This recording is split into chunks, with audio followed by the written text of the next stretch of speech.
some extra life in your life, if you know what I mean. Extra years in your life. Extra writing years. Some extra pep in her step, anyway. Pep in her step. I like this. Is that like The Spouse in the House? My favorite Walt Disney book? Not really, no. No? I mean, that can solve anyway. Wait, Some of us are fortunate we like it. Keep going. Keep going. No. Yes, and? I'm just saying, I have a Mighty Ginger, and I am very lucky to have a Mighty Ginger. So. Yes, but when he gets excited, he starts doing the talking. Oh, we're gonna go new indeed. No, I guess not. It's not Swedish. It's Quebecois. What the hell's wrong with you? If you're going to insult an ethnicity, at least do it right. I wasn't insulting any ethnicity. What are you talking about? Met him. He's like super quiet. He makes me look talkative. So, look at your face is awesome. You were asking me earlier what the noise that was in here was. I was retrieving something. The hell is that? This is a cover for my needles that I get for my shot every morning. Oh. So, every morning, Leo is waiting for me to take my shot. He is standing here on my desk waiting. Because as soon as I take this hard-covered plastic off, it goes down the hall and he is with it. He is after it. I think I've got like 70, 80 of these scattered around here now. And every time I find them, I throw them away. But he just loves those things. That is... They always say, give your cat a treat if you've got to take medicine every day because the cat inevitably will remind you. You've got something like that going on, but it does not. Something. It's a different kind of treat. So it is. He's ready to play. Where's my toy, Dad? Where's my toy? I'm ready for it. Give it. If I make the mistake of setting it down on the table before I take the needle out, he will grab it and run. And I have to chase him down to get my needle back. It's in a plastic cover. It's in a plastic cover. Let me pull this out of here. Hang on a second here. I mean, are you saying that they come either have a reminder in individual packages? It's all sealed up. Okay. So all it is a package. He just grabs the package and he runs away. And I chase him down and I get it back. So he's not in any danger. He's not going to stick himself. He can't get to the actual sharp part. It's protected. He's just being a little shit. That's what Leo is. But well, that's good to know. Now, why does he say they're muted? So I know they're talking about me. Are we not transmitting? Have I just wasted 3 minutes of my life telling the story and no one can hear it? The podcast heard it. If chat didn't hear it, that's their loss. I don't know what to tell you. If they can't hear us, you can hear it all. Hello, chat. Before we start talking to you, we should really do something. Uh-oh. Howdy, folks, and welcome to another episode of the Dev Robot Society. I am Paul E. Cooley. Joining me today, as always, Veronica Jaguar and Terry Mixon. How the hell are you two? I now have a black pen again. Oh, you found it. No, I didn't. I found one of my spares. Oh. I'll find the other one in like 6 weeks. Do I need to send you a pack of pens for Christmas? I bought a pack of dozen pens. I think I've had them for 2 years now, so I'm slowly running out. That's not terrible.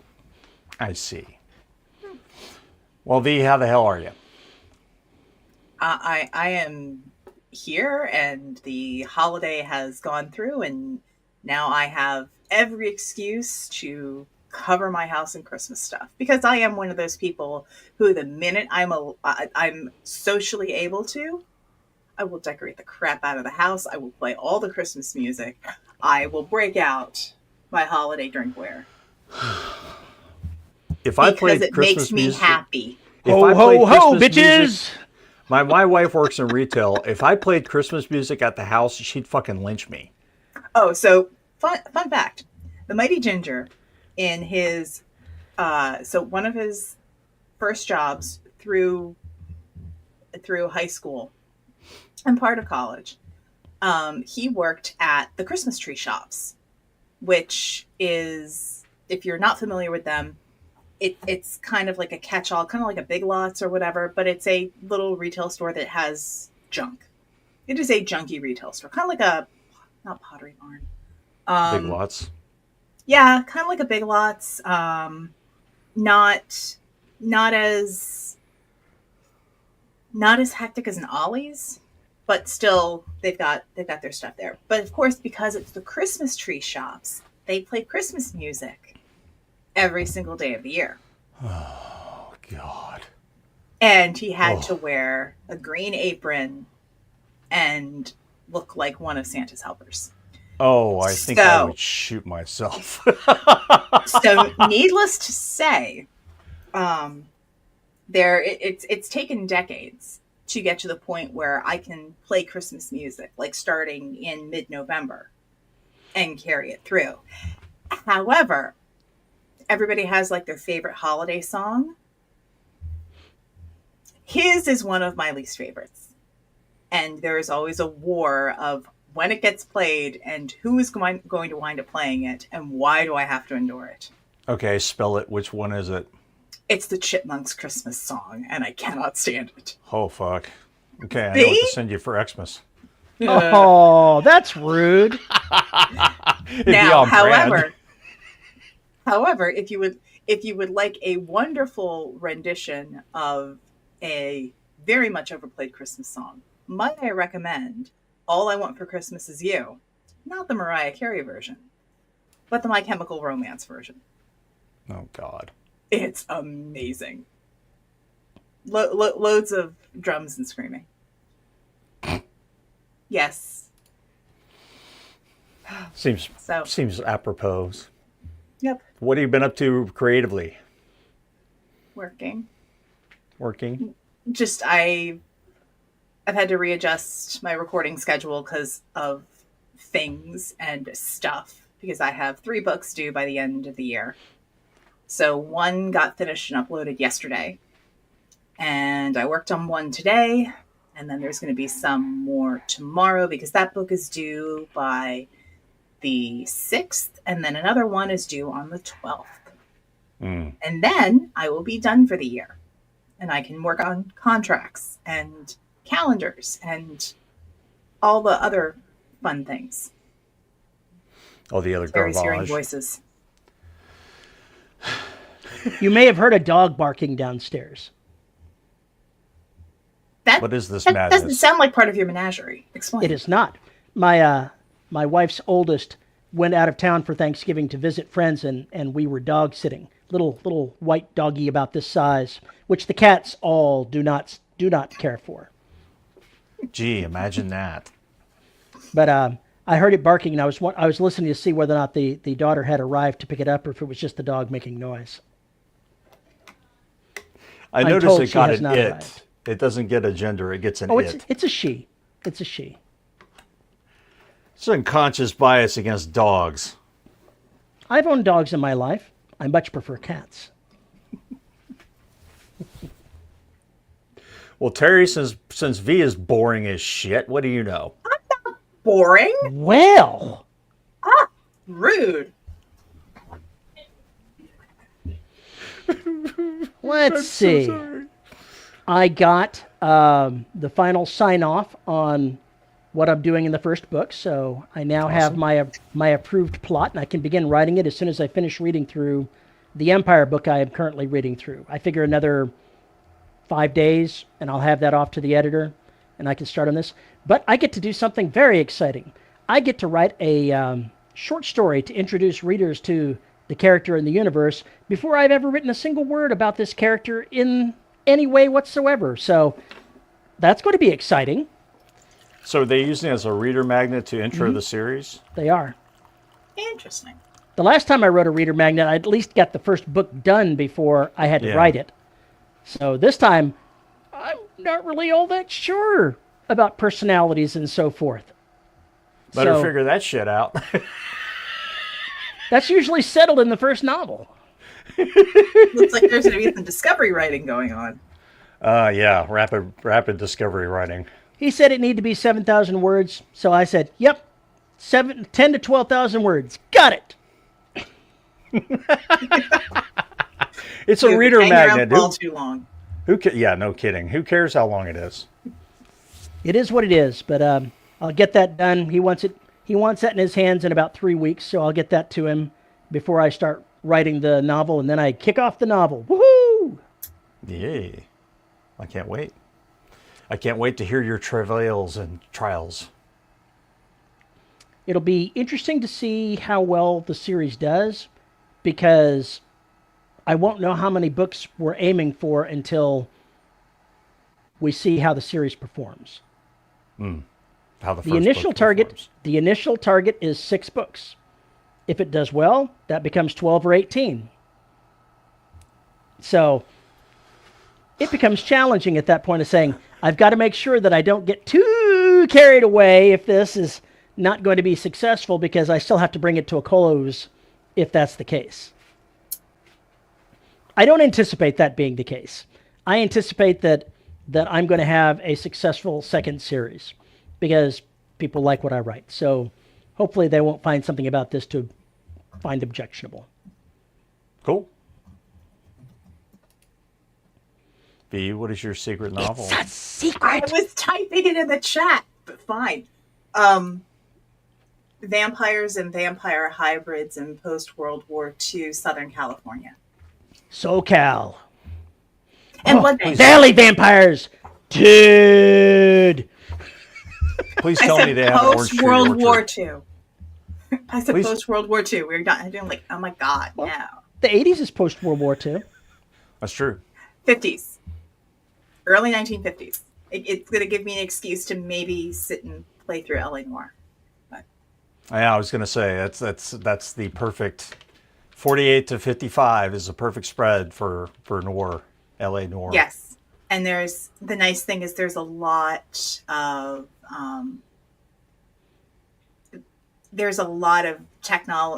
technological improvements that happened in that time frame that are just cutting edge enough to make things interesting. So that is that's the secret project. But I have to finish the bowling romance first.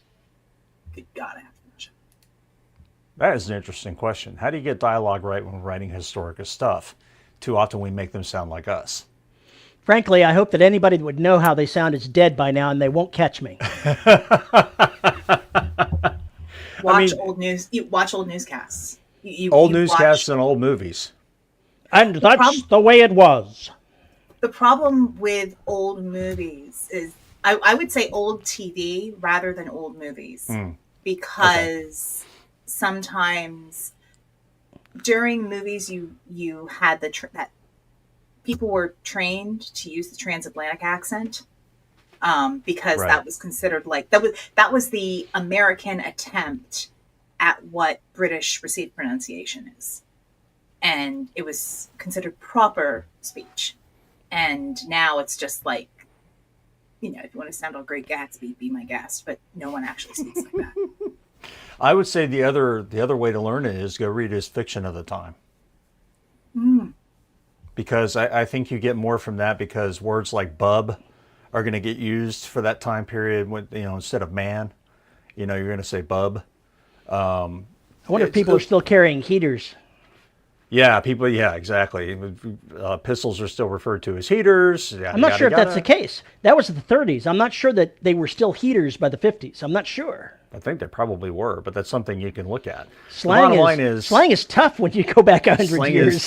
Slang is tough, and I get it all confused because of so many decades of different movies and everything else. So, I've watched movies from the 30s all the way up to now, so it's like, I'm lost here. But that's what I would do, is I would go read the fiction, and you could especially get it if you go read the quote unquote literary fiction of the time, because you're going to get portraits of real life, so to speak, as opposed to the plotted up, jumped up stuff, and the conversations may seem a little more real. That's what I would do if I was really trying to get historical on that. I can't do that with Babylon. Okay, I can't do that. So what I try and do is elevate everybody's vocabulary a little bit if I'm writing in that time period, and not use today's slang. That's what I try and do. Let's see. turns to change in language. When did your welcome get replaced with no problem? I don't think I've heard your welcome in ages, at least in the UK. It's a generational thing because no problem is definitely here it's a late Gen X and millennial swap over. And then I know in retail, it's become like my pleasure rather than you're welcome, which I think is weird. Yeah, I think it is weird because that smacks of your humble servant, and I'm like, no, I want some equal footing here, please. Anyway, the baby, look at that sweet girl. Hopeless. That is a hopeless cat. Oh, she's got some wicked eyeliner. Jared says, I thought that the transatlantic accent was a way to ensure all of your sounds were picked up by the lower quality microphones. I have no idea what that even means. That doesn't make sense because it wasn't necessarily taught. People still used it in like everyday speech, whether or not you were using a microphone. I think maybe the enunciation. The enunciation. Enunciation. What a show. The enunciation. Here we go. So, I have to read up on the history of it. If you're going to write something historical, get the slang. Get the slang right. Unless you're trying to do something ironic. So, just a tip. Which is really funny because if I go back and I write something that takes place in the 80s, I have to throw away all the baggage that I've got now and basically go back to the 80s. Like, oh my God. Back to the true days. Oh, you were thinking of the mid-Atlantic accent. Okay. If I write in Sumerian, I'm going to resurrect Garaga, and nobody needs that bullshit right now. Anyway. Are you sure? Because that may actually be an improvement. Terry There'd be said a lot it, more not sex me. in the world. There'd be a Terry lot more said it, sex not in the world. me. Yeah, I know. Anyway. Yeah, I get really told off by my vocal coach for not pronouncing the T at the end of words like not, etc. You've been to several of the Sumerian places. You've been to several places in the Fertile Crescent that are not so fertile anymore. Garaga couldn't make it worse. Well, if Garag was there, it would definitely become more fertile. But I have no response to that at all whatsoever. I've been working on the new book and getting it going on. I've had hit a rough patch, but I guess I'm 13,000 words in, 14,000 words in. that's not bad. No, so we're probably a tenth. The aim is still to finish it by December, the end of December, if not sooner. I'd like to finish it in 2 weeks, but we'll see. We'll see how that works. So that's pretty much what I've been up to, other than the fact I need to get back to recording. So nothing earth-shattering. The other thing that I've been up to, while it's creative, it's not my writing, it's someone else's writing. Oh. My addiction to the Traveller role-playing game was fed by having somebody that writes their role-playing game books for them, tagging me to be a beta reader on their new vehicle handbook that they're coming out with next year. So I've been going through his manuscript with a handful of other people. Interesting. Okay. That's fun. It's different. Yeah, I'm sure it is. It's like a 180. Go from sci-fi to vehicle. Well, it's still sci-fi vehicles. Sure. So, but it's very much more a manual as opposed to a fictional piece. Right. So it's technical writing. It's technical writing of an imaginary thing. How to build the imaginary thing with imaginary systems that all fit into the universe. This just reminds me of the fucking Linux post, which is how to install Linux on a dead badger. It's one of the funniest goddamn things I've ever read in my life. Because, the deal is Linux runs on anything, so they've literally been putting it on everything, coffee makers, you name it. And so at that time, the guy was like, how to put Linux on a dead badger. It was just absolutely hilarious. Here's the download for Zombie OS and all this other kind of stuff. It was just absolutely hilarious. Anyway, guess you had to be there. But we're not here to talk about that. You sure? Because we could absolutely talk about automatic fusion weapons. I think that this is probably a plus. So Paul's offering dead badgers, and Terry's offering sci-fi vehicles. This sounds like a familiar game. It truly does. I have heard of this Good before. segue. Yeah, very good segue. So last time I put pitch deck in the title of something, somebody couldn't find the pitch deck. I maintain that Julia stole it. And we had very, very upset folks. So I'm glad to announce that Terry has pulled his head out of his and appears to have located the said pitch deck. I have a severe problem with everything you just said. First of all, there would be no pop because I've got all this hair. There is no vacuum seal to be broken. Good night, everybody. Wow. Okay, and secondly... I'm going to bet you Antoine with that one. I mean, damn. Oh, wait, they're on time delay. We'll see what comes out. 5, 4, 3, 2,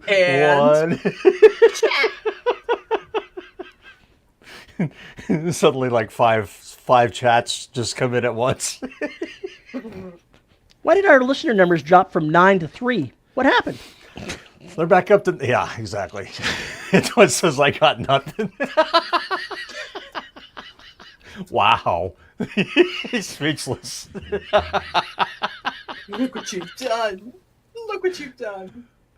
Make the MCA GBLF app. What? Main character, a GBLF advocate. I don't know what the GBLF is. Main character, make the main character a something advocate. A golf advocate?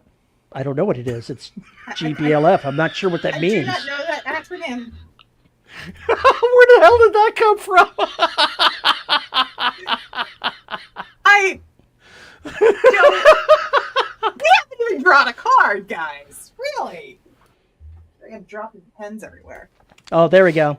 Oh, man, I was totally going to guess that was wrong. He said it's gay, bisexual, lesbian friend, and I was going to go as gay, bisexual, lesbian fusion weapon. Because obviously fusion weapons have to have a part in this somewhere. I have so many questions, and I'm not sure I want the answers to any of them. Okay. I don't know. I'm thinking that I know several people who would embrace that wholeheartedly and kind of turn it upon the world in a good way. So, Okay. Anyway, there was promise of pitch deck. Now, does Terry have pitch deck? Pitch storm, there it is. Keep calling it pitch deck. I don't know why. Probably because that's what it should be called. I saw a drinking game for getting drunk at the movies and a drinking game for getting drunk while playing or watching hockey. And basically, these are drinking games that are meant to get you absolutely annihilated by making other people drink. And I thought DRS could use one of these because holy shit. Putting tentacles where they don't belong. Ooh, that sounds fun. Is there truly any place that tentacles don't belong, though? In any of my orifices. The Japanese would disagree with you. Gouty bitches loving flowers. my back catalog would disagree with you. Which catalog? Her back catalog. Which back catalog? The hairy back catalog? Oh, the hairy back catalog. Who reads that shit? Here's you. Like, oh my gosh. Stick like Velcro to the wall.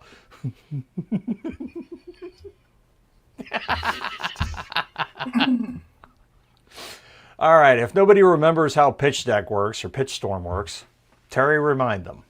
All right. We've got 3 different kinds of cards, and they come out at different parts during the game. Let me bring them all out here so that I remember them. You start off with a character and a plot. And when you combine those 2 things, you have to come up with that plot, and then say 30 seconds, a minute later, you draw a note, and it will modify what you are doing. So you have to change your pitch to match it. And the way we play it with our listeners is we give them 3 choices for the character, 3 choices for the plot, and they pick which ones they think would be most amusing for us to have to do. So, let me shuffle this here a little bit. Because we don't want to get caught with the same ones that we've always get caught with, because it's always the same ones. It always involves butt stuff. I don't know why. Well, that's the NC-17 deck, and we're saving that for the after show. Oh! So, if you are not a member Patreon who is at that, subscriber. who's at that upper If you don't level, support the show at the Mistress V level, you will never hear what happens to the double dildo version of Pitch Deck. Oh my God!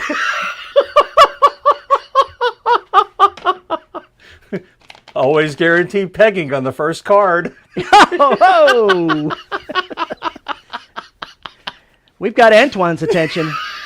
You got B's attention. Somebody mentioned pegging? I'm in! Oh, you've never ate it much worse. I know.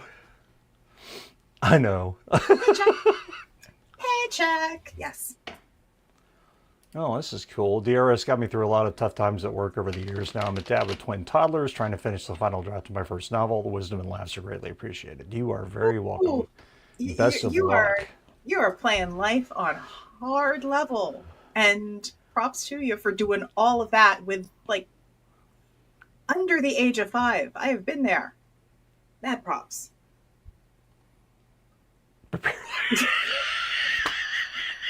Out of nowhere, Antoine says prepare my hiatus.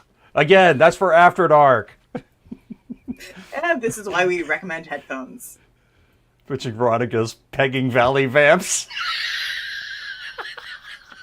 No, we could Why absolutely predict pitch what's that on my one. recording schedule for 2025. I mean, I think really. we just came up with a nice 30,000 word erotica for you to write. I think that would be a great twist to run with this. These aren't books that we're producing. These are books that Veronica may have to narrate. I think that's a much more interesting pitch to make. Okay.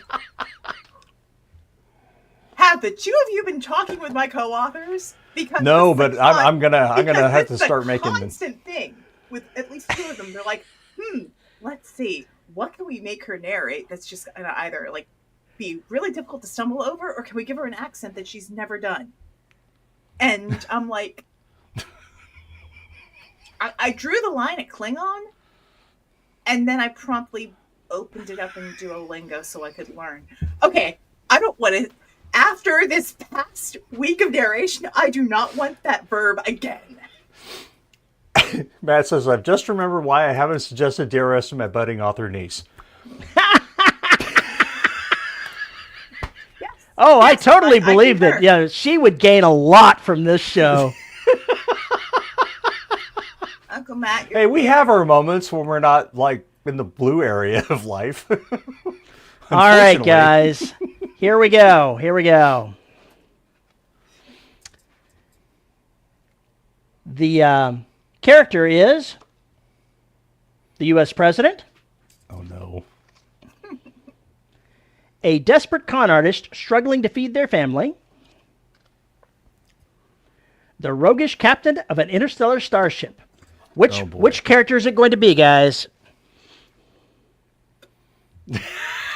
Well, goodness knows, we could certainly drag the NC-17 deck out for that last one because it would totally fit in character. Aren't those the same guy lately?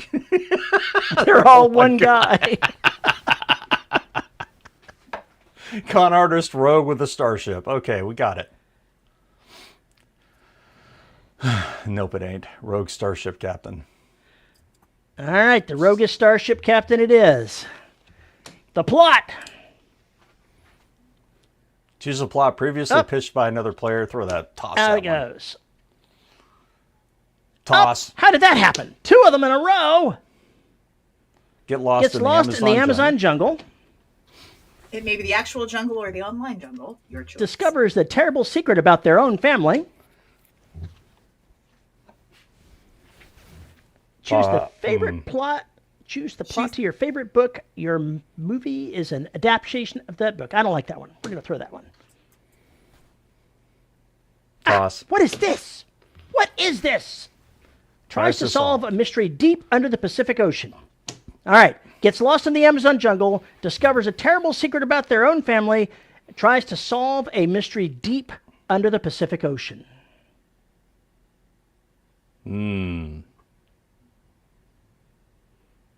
Starship Captain. I swear to God, if you go Star Trek 6, we're going to have issues. Nobody needs the whales right now. Was that 5 or 4? No, that was 6. That was 6. No. No, it was Undiscovered it was Country. 4. It's It was 4. 4. Undiscovered Yeah. Country was 6. Yeah. Okay. This very situation happened to me just last week.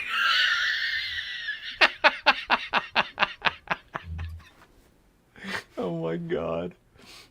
We're on real Earth, yes. Apparently. I think we have. I think they're going for terrible secret about their own family. So here we go. A roguish starship captain of an interstellar starship discovers a terrible secret about their own family. See, if we go ahead and we dig into the whole Star Trek theme, we've got the captain basically that sleeps with everything under the sun, and he discovers a terrible secret about his own family. Yeah, his mama did the same thing. His mom did the exact same thing. And he's having a little bit of difficulty adjusting to this because the slut gene went true. I was gonna say. No. Okay. So I'm gonna rip off. So I'm gonna rip off a bit of a plot from something else. Maybe some people here will know what I'm doing, but I don't care. So your rogue captain, he is finally getting, promoted. He's finally, he's about to make. He's captain. What's above captain? Commodore. Okay, he's about to make Commodore, and he's like, okay, well, mom's going to be there, and I want to make sure she's always. I'd really like my dad to be there. I've never met him, but I think this is really important. And he finally corners her, and she goes, I don't know who your dad is. It could have been any one of these 3 people. And so I know the movie. Okay, good. And he winds up going back through the logs to figure out who it could have been within that 9-month time. And he sends missives to each of these 3 guys to show up at his ceremony, and hijinks ensue. I think that's good, but one of them needs to be a former high-level Starfleet officer and one that absolutely loathes him. Mutual loathing is readily apparent, and it's just all too likely that that's actually Biodad. One of them. So one of them is the high-ranking, perfect, put together, officer, and the other one is somebody that he demoted, and now he's in charge of a prison colony. Or maybe he's a prisoner in a prison colony. No, he just has to run it. This is like the whole Hades demotion. Oh, you've got the Starfleet guy that's in charge of the colony. You've got another one that's actually in the colony. Ooh, there you go. Okay. One is a Romulan Klingon mother. See, that's where I was going. Is why does the father have to be human? Well, that's okay. You could have your prisoner could be. Oh my gosh, what if they're Ferengi? Oh my God! Oh my God! Oh my God! Think it would be pretty obvious. You never You know. think that? Things could have been, switched up. The reason why you found out is because, like Terry said, certain genes are beginning to show up and be expressed, and certain changes are happening to him. Suddenly he's got the hairiest back in the universe, and his teeth have grown 2 feet long. All right, guys, here we But go. now the complication. I think we need more tornadoes in this movie. Deep space tornado. Laser dogs. You know, they could totally have, space tornadoes. They were always having ion storms. So Yeah. Dolphins. How can we get dolphins in this movie? I give up. I'm out. Star Trek 4. I'm out. Fuck that movie. Fuck this. I'm out. Star Trek meets Mamma Mia. Okay, Brett. Yes. No. No. Ferengi give a whole new meaning to Goblin Mode.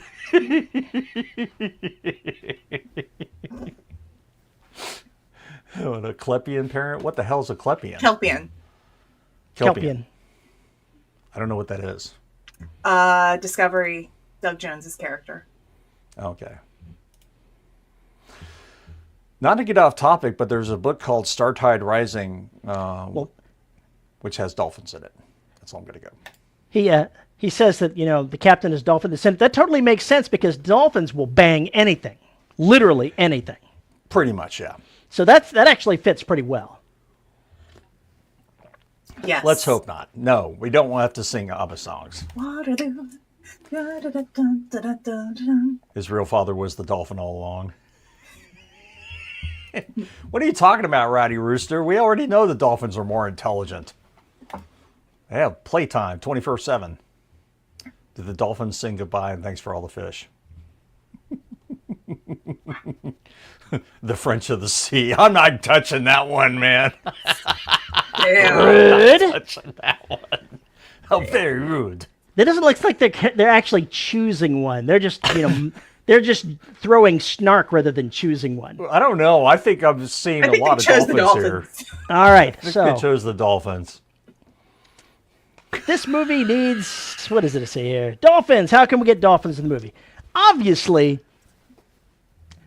one of the fathers is going to have pet dolphins. But since dolphins are actually probably semi-sentient anyway, even without any uplifting, that's kind of not very healthy. So he's probably a shady kind of guy.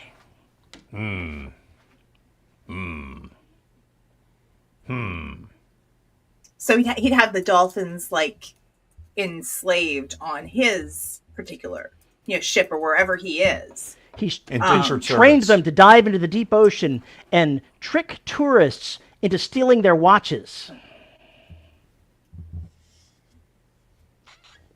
It seems like less trouble than it's worth.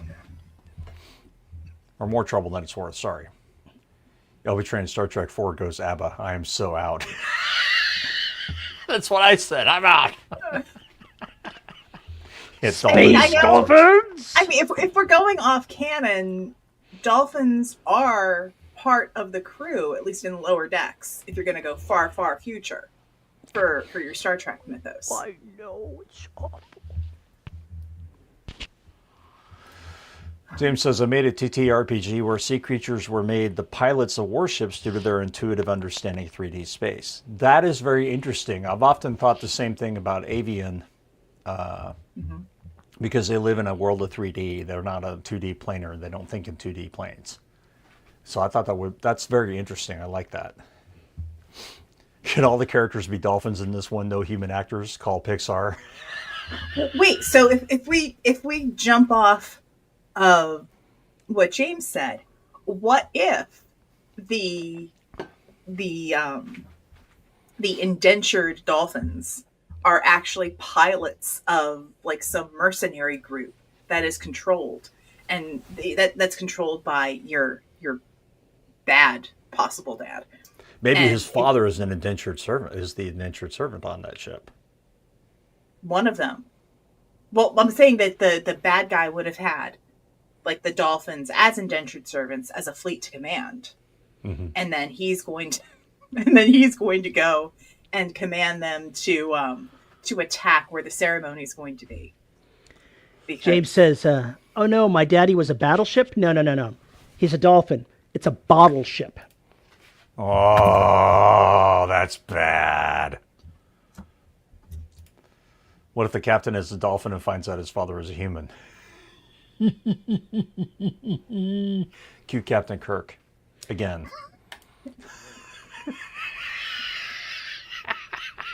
Is that anything like oh God, what is the singer that just will never die from the Rolling Stones? What is his name? Mick Mick Jagger? Not him. Keith Richards. Keith Richards. Guitarist. My wife was telling me the other day that Keith Richards and his son married a mother and daughter, but it was swapped, where Keith Richards married the daughter and his son married the girl's mother, and how that just totally screwed up their family tree. I have no idea if it's true, but it sounds really awesome. It sounds really insane. Pass. He thinks it's the captain, but it's the ship. Oh my God, this is bad. What a mess. All right, let's go ahead and grab some new one. characters. Kill this one. This one's dead. All right, we've got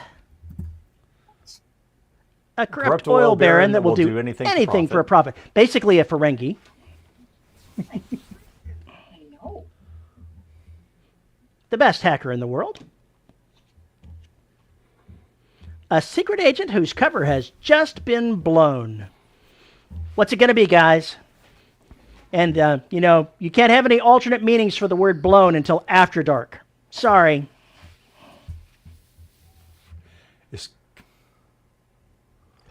I just put together that image in my head, and it's not working very well, so I'm going to leave that one alone. Secret agent man, secret agent man.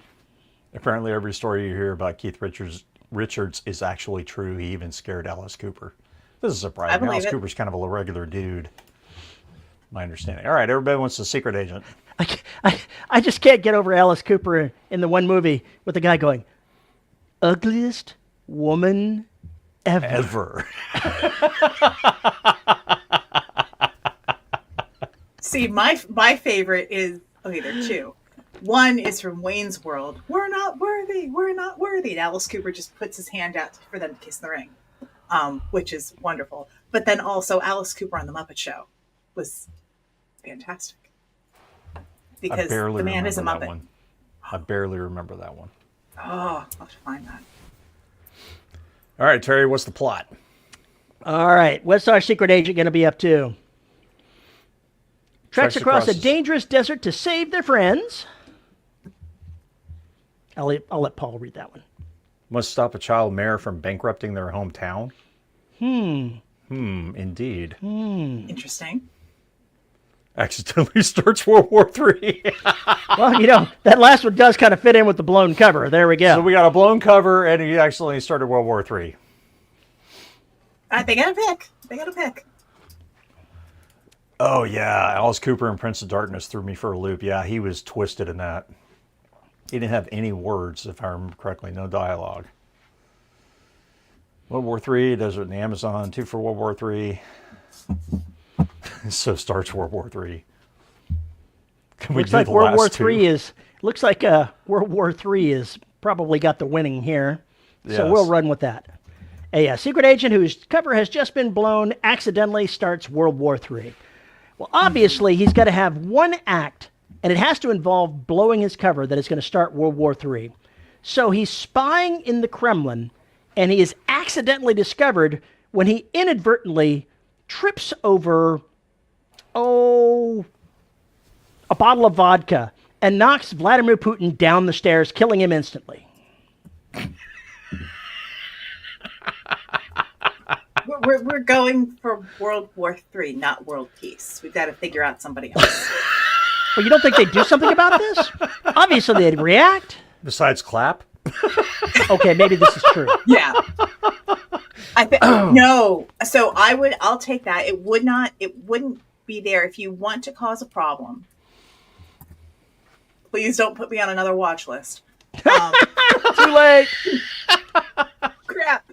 If you want to cause a problem, maybe our secret agent is a double agent, and he's working for, the Russians and MI6. And through some missed channel, or just misunderstanding, he legit accidentally assassinates the Prime Minister of Finland.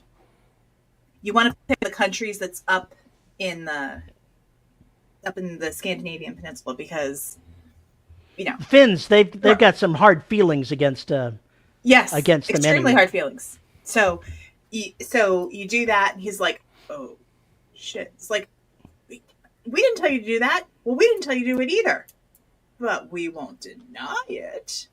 And then,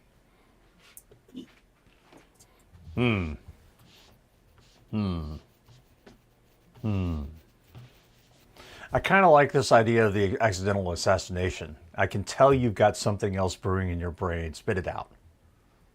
what if the accident happens because of his cat? What if the cat accidentally knocks something into a letter, or accidentally, hits a button? Maybe the cat accidentally. Leopold, have you seen my vial of what is that stuff that's here? Anthrax. Have you seen my vial of anthrax? I can't find it anywhere. I don't know about this. I was gonna say maybe the cat accidentally deletes or pause over. Oh no, he gets an email with his orders, and the cat jumps on the keyboard and deletes one critical sentence. Exactly. What if the cat is the secret agent? Oh. Dun dun dun. The cat was actually activated by a secret catchphrase. The secret agent has been genetically altered to look like a cat to get in and trip him up. Cat knocks vodka bottle off, and man steps on and trips. Accidental assassinations. I love it. All right, what's the complication, Terry? Oh boy, here we go. What if the main character's best friend was a mysterious robotic butler? That happens so often. Only make it a musical where everyone is pregnant. Oh my God, what the fuck? No. What if every character was a hitman? That fits right in with this, doesn't it? Right in, actually. It does. Roomba. Codename Catnip. I like it. Well, let's roll with that. A robotic butler. I immediately thought of Roomba. It jumped into my skull, and I was just like, whoa. Well, I mean, if we've got a sentient cat, it'd be a litter robot. That's what I was thinking, too. Litter and food. Litter and food and water, I'm guessing. Just always running around with that. Because cats, they can't stand the idea of an empty food dish. Everyone is a hitman.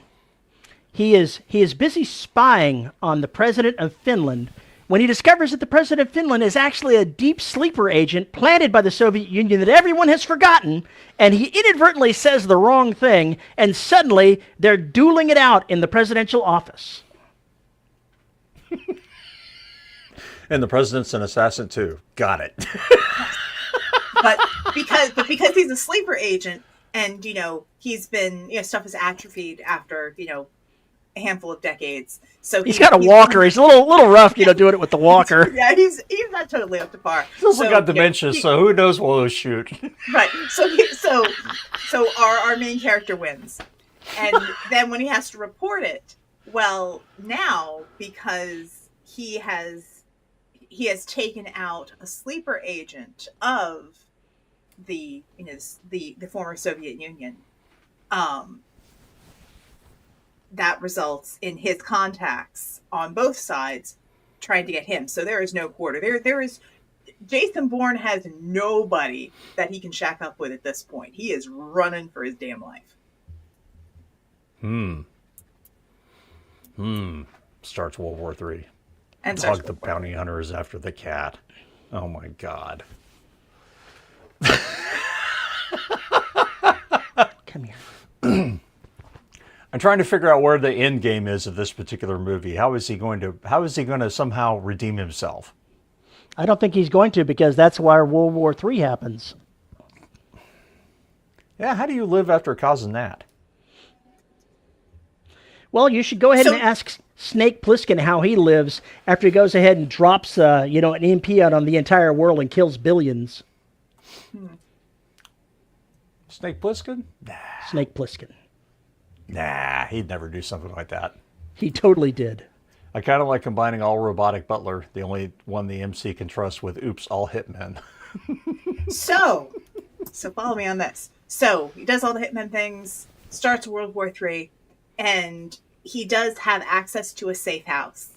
And so maybe 40% of the way through, everything stops. He has to retreat, and he is in a bunker. And then he resurfaces 20, 25 years later, and his only contact, his only friend, is this, Roomba or robotic companion or what have you. And he goes back and he realizes that he is, of course, enemy number one. And those that have survived have orders to kill him on sight. And so it's almost like a Fallout-esque, if you see this man. And so, and the job of the robot is to alert him to any other human coming up. Because obviously, if they know who he is. Tim says the movie ends like Dr. Strangelove. The robot rides down a nuke down while waving a cowboy hat and screaming Yahoo. Right? Sequel. Mad Bond Part 2. What? Jimmy Christmas. Robot companion, a cheap Tesla bit with a flashlight. That's saved for the after show. He said flashlight, not No, he fleshlight. didn't. It No. says fleshlight. Look at it. It does.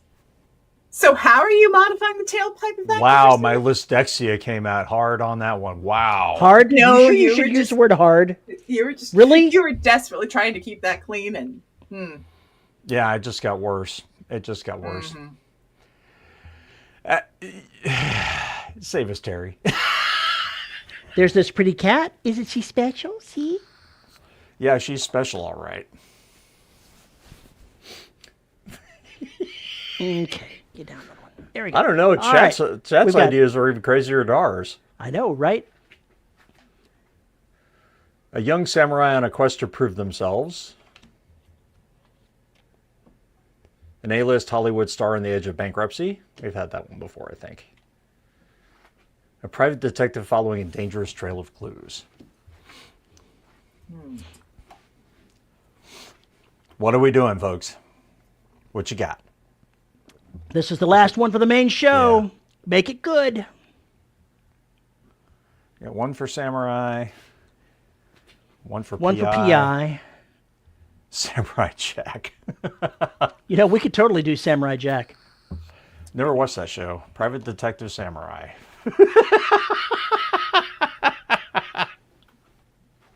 Samurai PI. Honor always makes things difficult. So they Yeah, I have can chosen see the that. Samurai PI. There we go. Accidentally becomes the Pope. How the fuck does that happen?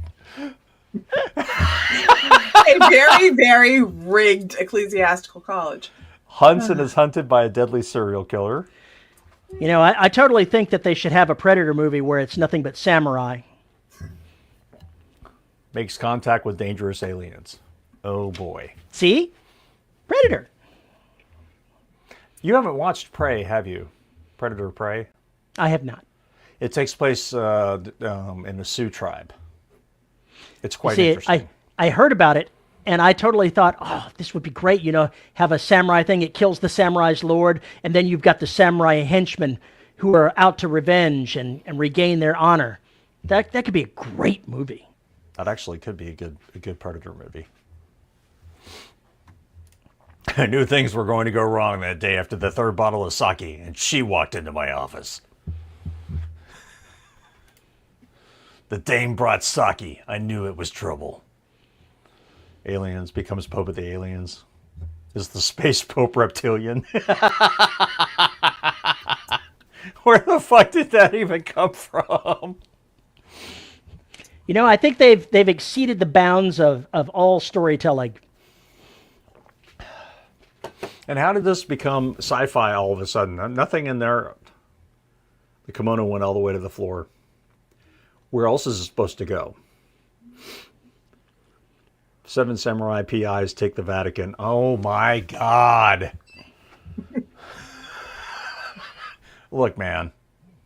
Akira Kurosawa is rolling over in his grave if he's dead. You're a bad man. To the ankle. Space samurai.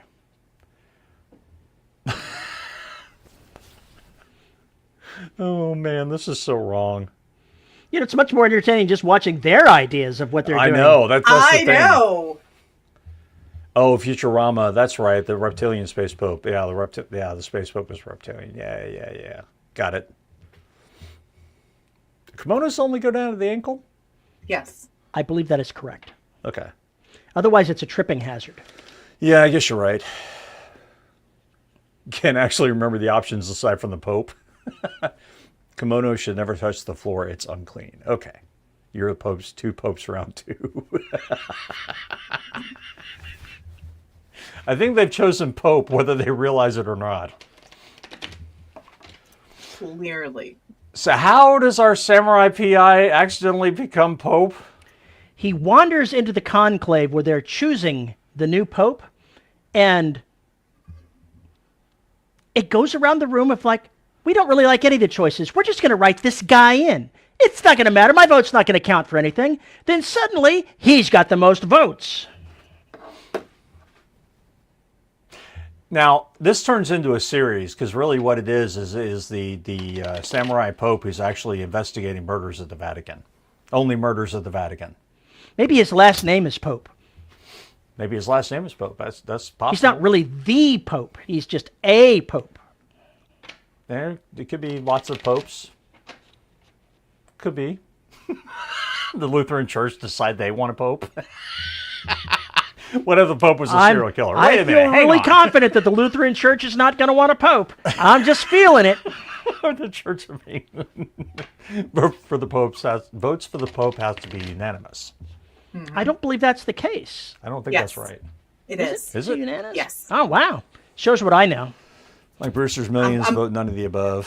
The I'll Pope have to go ain't back the and Pope. double check all that Catholic school learning, but I'm pretty sure. I am not Catholic, nor have I ever been Catholic, so it would not shock me if I was wrong. Anti-Pope versus vengeful samurai with a Portuguese parrot on his shoulder. Where the fuck are you guys getting this stuff? What are Okay, you smoking, Tim? No. Cardinals vote by secret ballot for a new pope, taking 4 rounds of balloting until a candidate receives 2/3 of the vote. 2/3, go. okay. We are writers. What if the samurai was an ex-pope? that begs more questions. A new schism could be fun. Yeah. Whoops, my bad. You guys are better than the cards, I swear. This would be so much fun to play at a bar.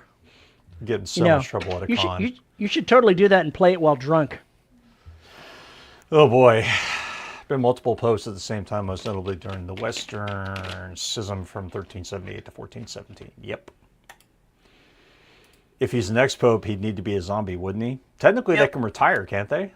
They can. They can be a former pope, but they still have all the pontifical powers, which is awkward when you've got 2 living popes at the same time. It's like a Buffy thing. It's so confusing. 2 slaves Yeah, at the you same had time. Benedict and John Paul. Francis. No. Or is it Francis? No, not John Paul. What's the one right passed, now? and Francis. Francis, yeah, Francis. Francis and Benedict. Interesting. Well, if you have a question or comment about this episode, you can head to our website, deadrobotsociety.com, and punch that contact button and send us an email. You can find us on YouTube at youtube.com/DRS Podcast, where we are live every Saturday, mostly, at 3 p.m. CST. Like and subscribe so you know when we're live. If you want to support the show, you can find us at patreon.com/DRS podcast and buymeacoffee.com/DRS podcast, where for as little as $1 a month, you get access to exclusive live shows like the one that's coming up in just about 10 minutes, where Mistress V will give us all about the NC-17 deck. There we go. Mistress V will narrate our stories for us. And at the $10 level, you get your name read. Our $10 patrons are Juan Valentin, James Terrell, Nate Cosby, Antoine Batts, Tony L. Joy, Rick Shaw, Lisa Slack, Isabel Cushy, and Tim Niederreiter. Thank you to all of our patrons for making this show possible. Any truth to the rumor of a Christmas Day live show? I haven't heard one. I haven't heard one. Me either, and I know I probably wouldn't be there because I will be prepping things for people to take over my house. Yeah, Christmas Day may be a little rough. Mm-hmm. Maybe a little rough. We'll see about this. All right. Folks, thanks for joining us. Thanks for hanging out with us. Thanks for contributing and everything else. Hope you had a good time, and we will see you next week. See you next time. And patrons, see you in a few minutes. Yeah, Oh, you want to come